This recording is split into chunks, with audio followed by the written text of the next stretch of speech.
And you mentioned the 49ers. They're on the road at Green Bay this week. It's you never want to say it's the last stand, but it is. I mean, you lose this game and you fall to 5-6.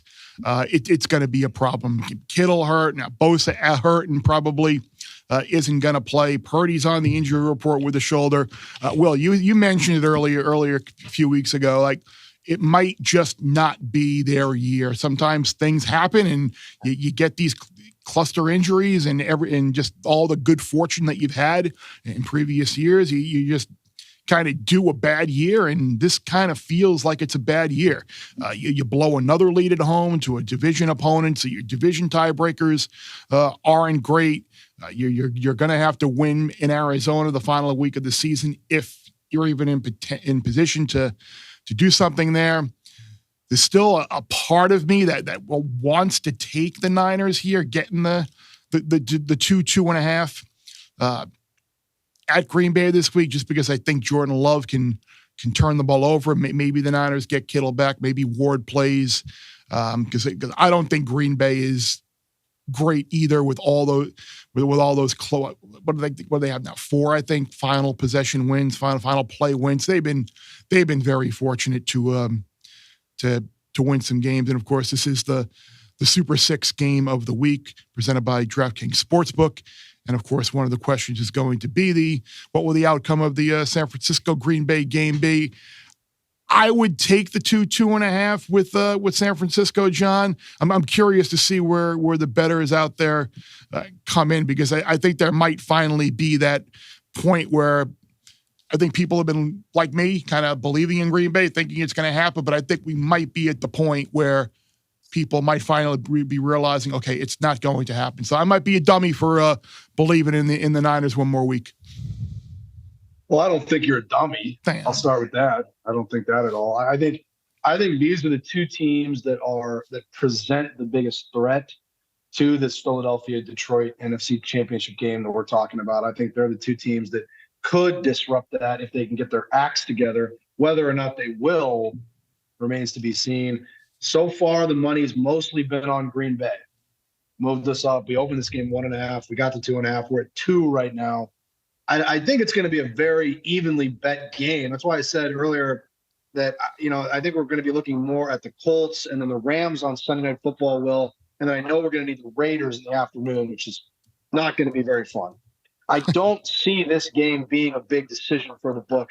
I think there's going to be so much money on both sides of the game. I don't really think it's going to be one of the ones we're sweating on Sunday. I mean, John knows I'm a Vikings fan, and he's going to throw out there, the 49ers could break it up, the Packers. And come on, we went into Green Bay. I don't know. I don't like what I'm seeing from Darnold. I don't either. I don't either. I'm just kidding. That's all. He's Sam Darnold too. Minnesota's the other one. No, it's too late. It's too late. You already hurt my feelings. I do. Okay. Like, joking aside, sensitive, Will. I mean, come on. Green Bay is a little bit, man, they get a lot of benefit of the doubt. I don't know what they beat Dallas in the playoffs last year. They finished the season strong, but they certainly just get a lot of benefit of the doubt. I mean, they were laying 6 last week. Everyone just assumes Love is this great player. It's kind of a small sample size, isn't it? Because they've lost a lot of games at home this year. They lost to Philly. Is it because they played San Francisco close in the playoffs last year? I'm not sure. Maybe yes, they blew out Dallas. Yep. Yeah, I don't know what it is. I think that is what it is, Will. I think it's because of what they did to Dallas. They should have beat the 49ers in the playoffs. And I'm just speaking for me personally. I still remember that 2-game stretch. Right. And think, wow, this team, I really like LaFleur. And I just think to myself, if this team can get it together. But I agree with you about Jordan Love. I said that in the preseason about Love and CJ Stroud. Let's see them do it both a second time before we start including them with Mahomes and Allen and those guys. And neither one of them has done it this season.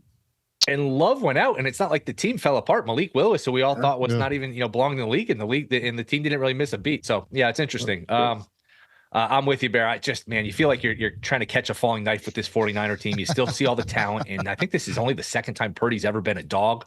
The NFC title game in Philly a couple years ago, where he got hurt. We don't know what would have happened if he didn't. That was the other time.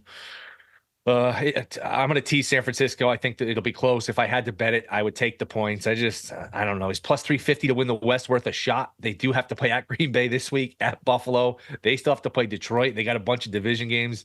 It just feels like one of these years where it's just not going to go their way. And maybe all the games playing deep into January, into February have caught up with them.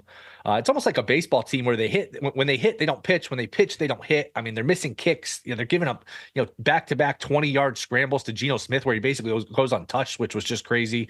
Punting from the plus 40-yard line. I don't know. It just feels like it's not the year for San Francisco. So I've teased the 49ers, but not getting involved otherwise. The last 3 Packer wins, guys, they beat the Texans on the last-second field goal when they were -3 in turnovers, so a game you shouldn't have won.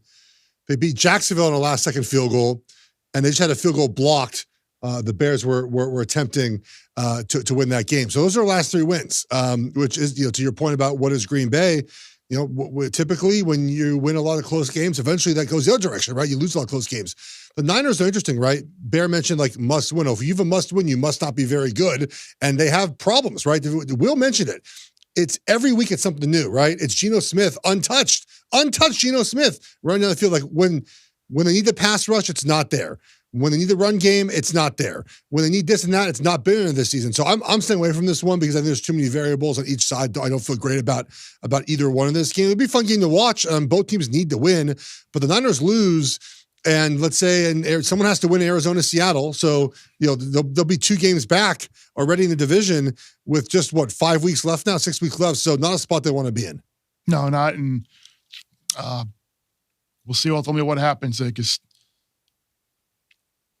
like I said, you've already got a loss against all the division teams and games that you've blown. It's not looking good for the Niners. I saw a take about Kyle Shanahan, interesting this week, that said basically Kyle Shanahan is Andy Reid before Patrick Mahomes. And your rebuttal to that is? I think it's kind of a good point. Like he's missing like the Patrick Mahomes. Sort of does everything right, but still loses games that they might should win, which is what Andy Reid had before he had Patrick Mahomes. Now all of a sudden he wins all the games. Bear Bets full episodes drop twice a week right here on the Bear Bets YouTube channel. Remember to subscribe to stay ahead of the odds, and let's celebrate all of our wins together.